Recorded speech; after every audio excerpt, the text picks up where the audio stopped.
रमेश चेन्नीथाला जी,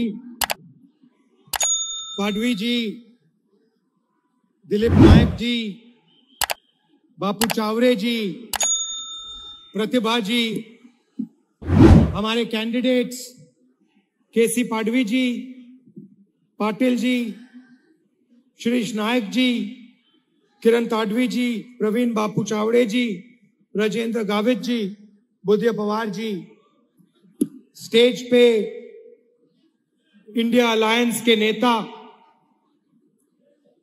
भाइयों और बहनों, कांग्रेस पार्टी के हमारे प्यारे कार्यकर्ता, अलायंस बब्बर शेर, कांग्रेस पार्टी के बब्बर शेर,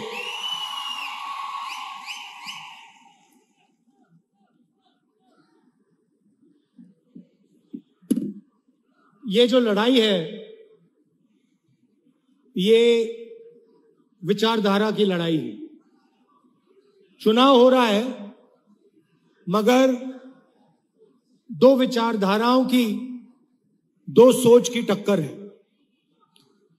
ये कांग्रेस पार्टी कहती है, इंडिया गठबंधन कहता है कि देश को संविधान के माध्यम से चलाना चाहिए।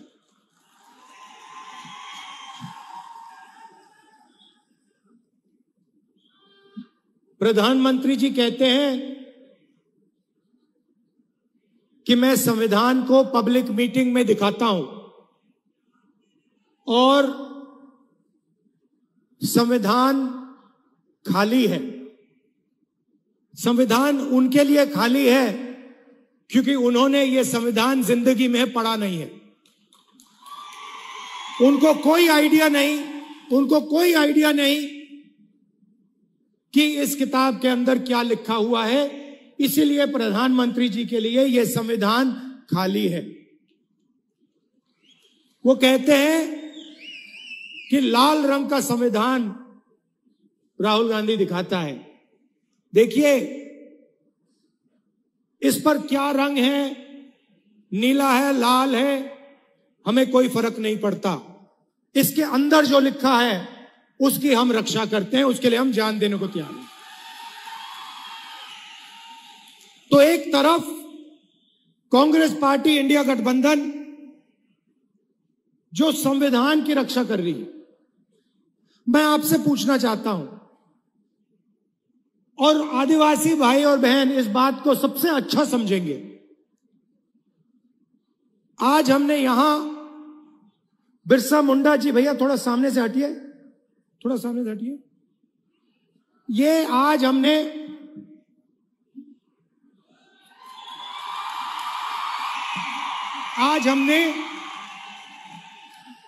इनके सामने, बिरसा मुंडा जी के सामने हाथ जोड़े,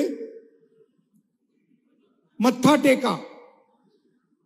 मैं आपसे पूछना चाहता हूं, क्या बिरसा मुंडा जी की सोच इसमें नहीं है?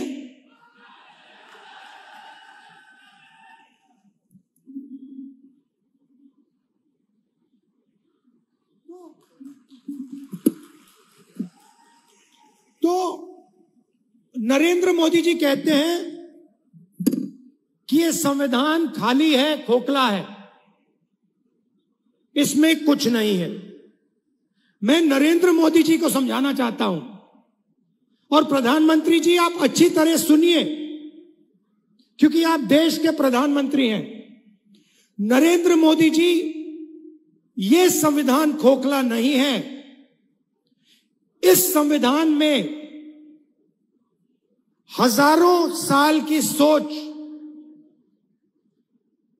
बिरसा मुंडा जी की सोच, बुद्ध भगवान की सोच, फूले जी की सोच, अंबेडकर जी की सोच, गांधी जी की सोच सब भरी हुई है।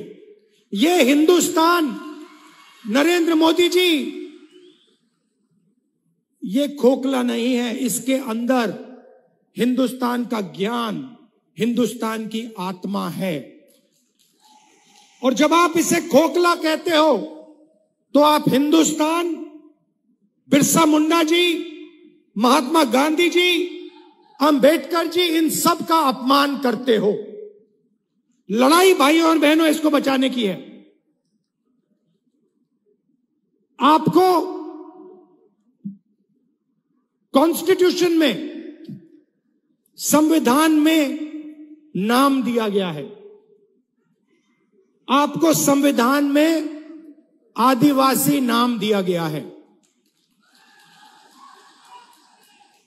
इस संविधान में आप कहीं भी पढ़ लो, इस संविधान में आपको वनवासी नहीं कहा जाता है,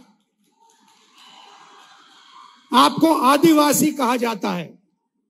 मगर आरएसएस के लोग, बीजेपी के लोग, हिंदुस्तान के प्रधानमंत्री आपको वनवासी कहते हैं। इन दो शब्दों में बहुत बड़ा फर्क है।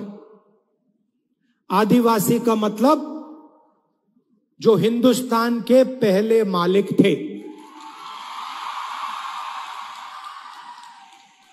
इस संविधान में बिरसा मुंडा जी ने जो त्याग किया,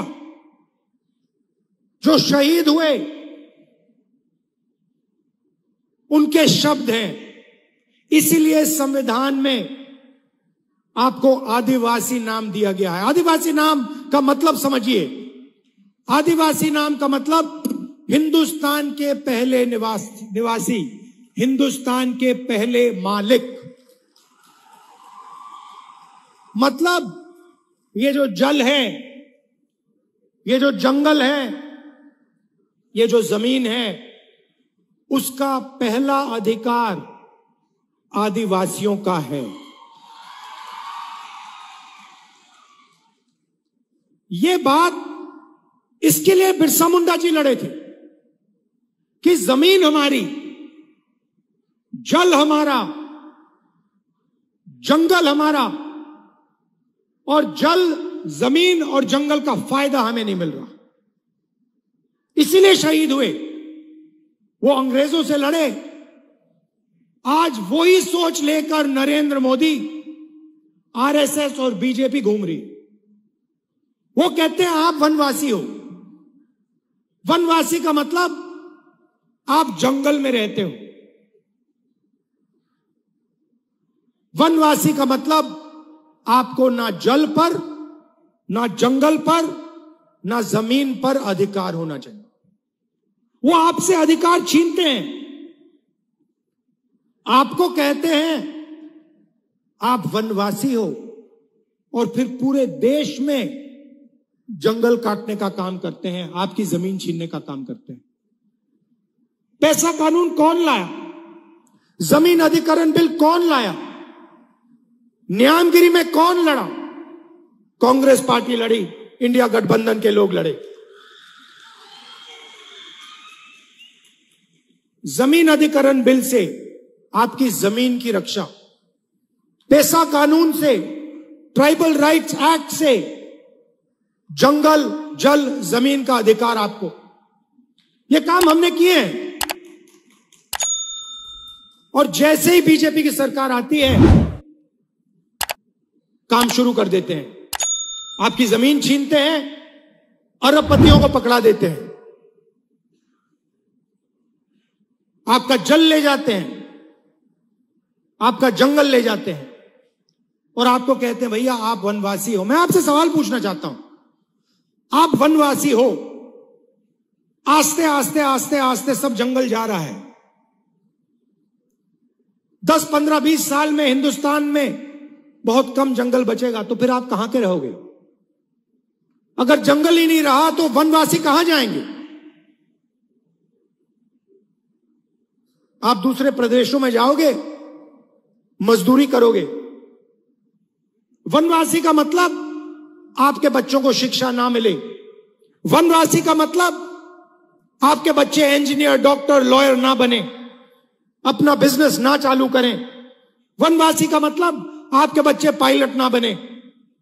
आदिवासी का मतलब आपके बच्चे इंजीनियर बने, डॉक्टर बने, लॉयर बने, आपके बच्चे बिजनेस चलाएं, सरकार चलाएं। यह है फर्क आदिवासी वनवासी में। अब दूसरी बात आपको बताना चाहता हूं। और इस बात को आप दिल में रखिए, हिंदुस्तान में आदिवासियों की 8% आबादी है। अगर आप 100 लोग चुनो तो 800 में से आदिवासी हैं। सही बात। तो मैंने पता लगाया, आबादी 8%। तो मैंने पता लगाया, ठीक है भैया, अगर 8% आबादी है तो भागीदारी कितनी होनी चाहिए? अगर 8% आबादी तो कितनी भागीदारी? 8% होनी चाहिए। सही है गलत? सही है ना? बराबर है ना? अगर 100 में से 8 आप हो तो फिर भागीदारी भी होनी चाहिए 8 की। तो मैंने पता लगाया, मैंने कहा देखो भाई, पता लगाते हैं हिंदुस्तान की सरकार में आदिवासियों की कितनी भागीदारी है। 90 अफसर हिंदुस्तान की सरकार को चलाते हैं। 90 अफसर हिंदुस्तान की सरकार को चलाते हैं।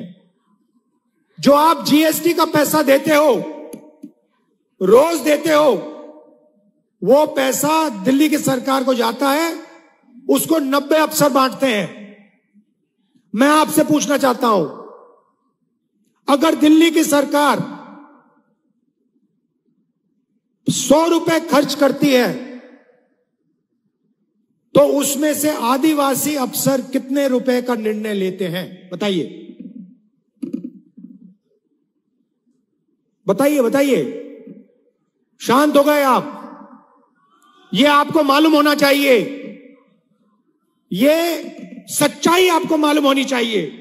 भाइयों और बहनों, अगर हिंदुस्तान की सरकार 100 रुपए खर्च करती है तो आदिवासी अफसर 10 पैसे का निर्णय लेते हैं। मतलब आपकी भागीदारी 100 में से 8%, आपकी आबादी 100 में से 8, आपकी भागीदारी 100 रुपए में से 10 पैसे। 90 में से सिर्फ एक अफसर आदिवासी है और उस अफसर को पीछे कोने में बैठा रखा है, उसको काम नहीं देते। बड़ी मिनिस्ट्री उसके हाथ में नहीं है। उसको कहते हैं आप आदिवासी हो, आप पीछे बैठो। आप वनवासी हो, आप पीछे बैठो। यह बदलना है। बदलने का तरीका जाति जनगणना, कि सबको पता लग जाए कि सचमुच में आदिवासियों की कितनी भागीदारी है। मैं आपसे पूछना चाहता हूं, आप मीडिया देखते हो ना? देखते हो मीडिया?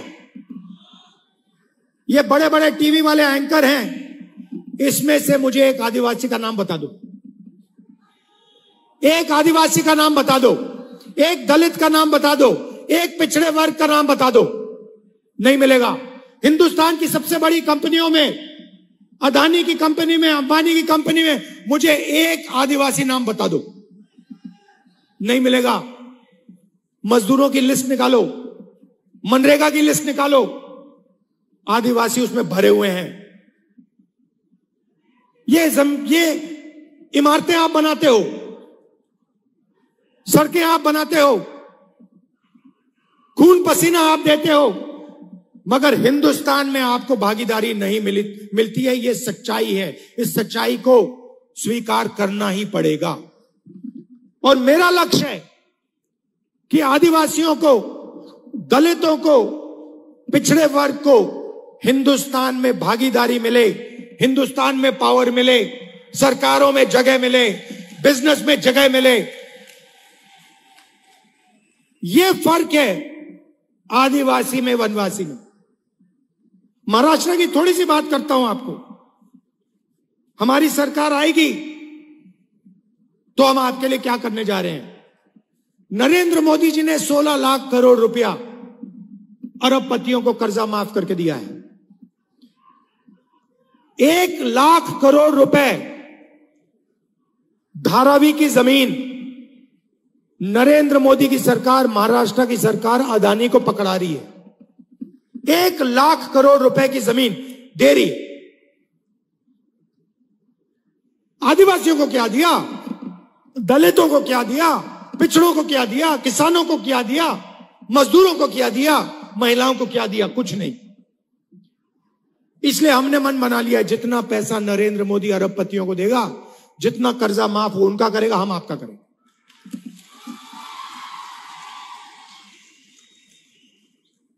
तो सबसे पहला काम, महालक्ष्मी योजना, अच्छी तरह सुनिए, ये आदिवासी बहनें जो आई हैं, आपके बैंक अकाउंट में हर महीने 1 तारीख को खटाखट 3,000 रुपए अंदर आप जगेंगी, बैंक अकाउंट में देखेंगी, और महाराष्ट्र की सरकार, कांग्रेस पार्टी की सरकार, इंडिया गठबंधन की सरकार ने सुबह ही आपके बैंक अकाउंट में 3,000 रुपए डाल दिए होंगे। उसके बाद आप कहेंगे चलो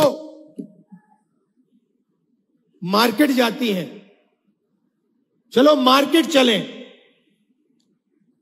आप जब बस में मार्केट जाएंगी, आपको पता लगेगा कि कांग्रेस पार्टी की सरकार ने महिलाओं के लिए बस का टिकट फ्री में कर दिया है। आप बैठेंगी, कोई आपसे पैसा नहीं मांगेगा, आप बिना पैसे दिए बैंक जाएंगी, 3,000 रुपए बैंक अकाउंट से निकालेंगी और वापस आ जाएंगी। और जब भी आपको बस की जरूरत पड़ेगी, महाराष्ट्र में आपको कहीं भी जाना हो, महाराष्ट्र की महिलाओं से 1 रुपया नहीं लिया जाएगा।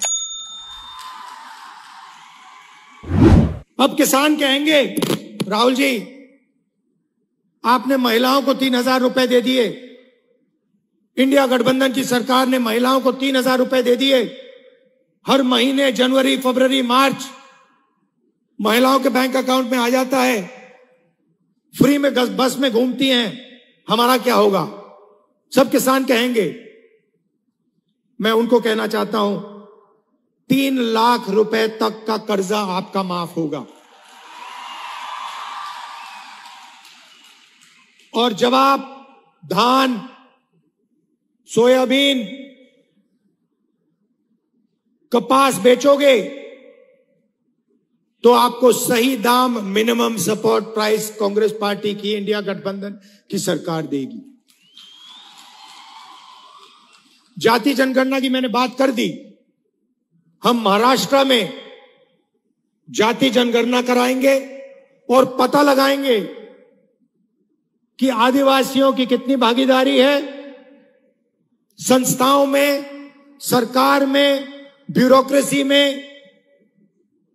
आदिवासी, दलित, पिछड़े वर्ग के कितने लोग हैं। पार्लियामेंट में मैंने कह दिया है, लोकसभा में नरेंद्र मोदी के सामने, कांग्रेस पार्टी की सरकार जाति जनगणना करेगी और ये जो 50% का आपने रिजर्वेशन पे दीवार लगा रखी है, इसको हम तोड़ के उड़ा के फेंक देंगे। रिजर्वेशन को हम 50% से आगे ले जाएंगे। लोकसभा में मैंने बोला है, ये वायदा मैं आपसे कर रहा हूं, जाति जनगणना और 50% की दीवार कांग्रेस पार्टी की सरकार दिल्ली में तोड़ेगी, महाराष्ट्र की सरकार यहां तोड़ेगी। जाति जनगणना हम करके दिखाएंगे। सबसे ज्यादा कष्ट गरीबों को इलाज से होता है। गरीब किसान को दिल का ऑपरेशन करना हो, पेट का ऑपरेशन करना हो, किसी को कैंसर हो जाता है, कैंसर का इलाज करना होता है,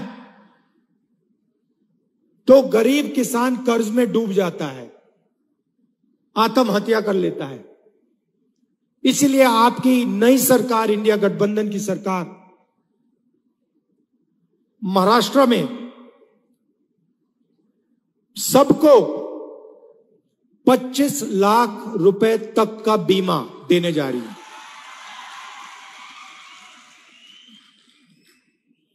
दिल का दौरा पड़े, कैंसर हो, किडनी की बीमारी हो, लिवर की बीमारी हो, पेट की बीमारी हो,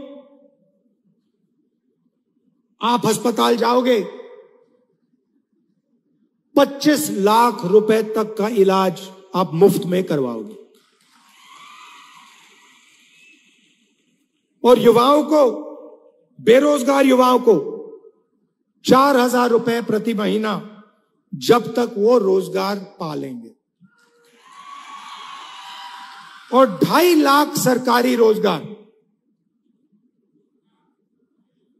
जो नरेंद्र मोदी और बीजेपी की सरकार, महाराष्ट्र की सरकार नहीं दे रही, वो हम आदिवासियों के, दलितों के, पिछड़ों के, गरीब जनरल कास्ट के लोगों के हवाले कर देंगे।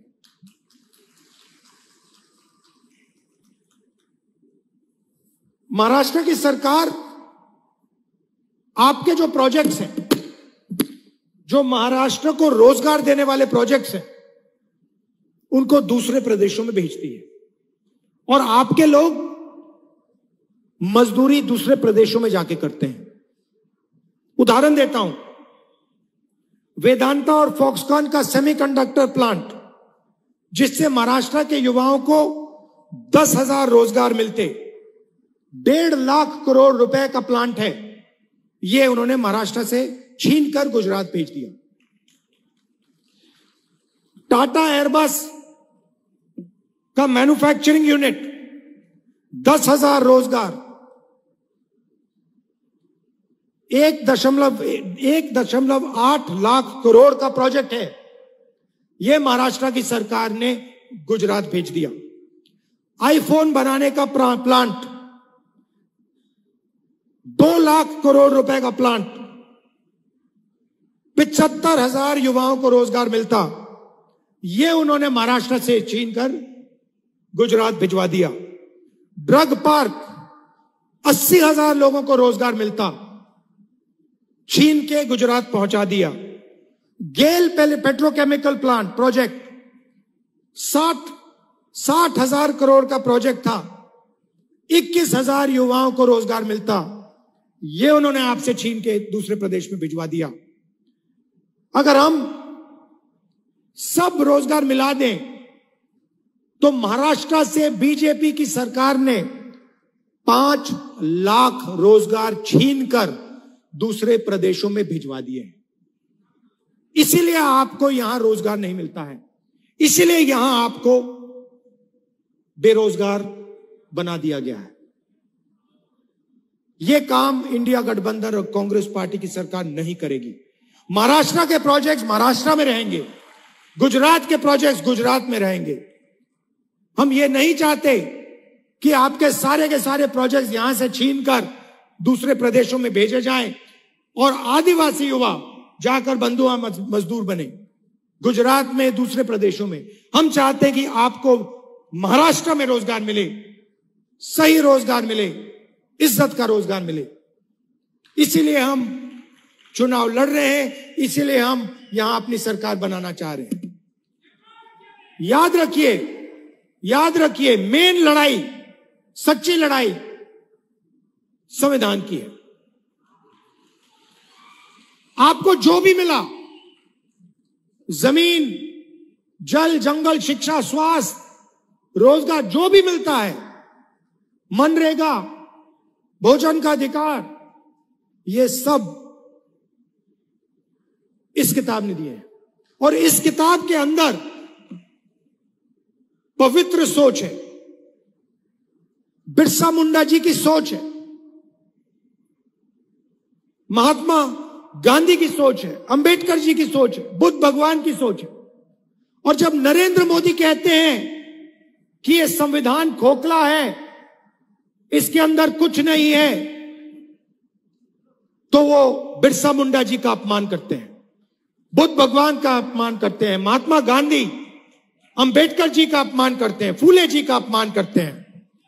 भाई और बहनों, आरएसएस इसके खिलाफ है, बीजेपी इसके खिलाफ है। इसलिए वो आपको वनवासी कहते हैं, इसलिए वो आपकी जमीन छीनते हैं, इसलिए जल, जंगल, जमीन का फायदा आपको नहीं देते हैं। हम इसकी रक्षा करते हैं और रक्षा करते जाएंगे। आपको आपका अधिकार हम आपको दिलवाएंगे, क्योंकि आप आदिवासी हो। आप सबका मैं दिल से धन्यवाद करता हूं। दूर दूर से आप आए, कष्ट उठाया, आपने इतने प्यार से मेरी बात सुनी, इसके लिए मैं आपको दिल से धन्यवाद करता हूं। नमस्कार, जय हिंद। गरजा हिंदुस्तान चॅनलला सबस्क्राईब करा आणि ताज्या घडामोडी जाणून घेण्यासाठी बेल आयकॉनवर प्रेस करा।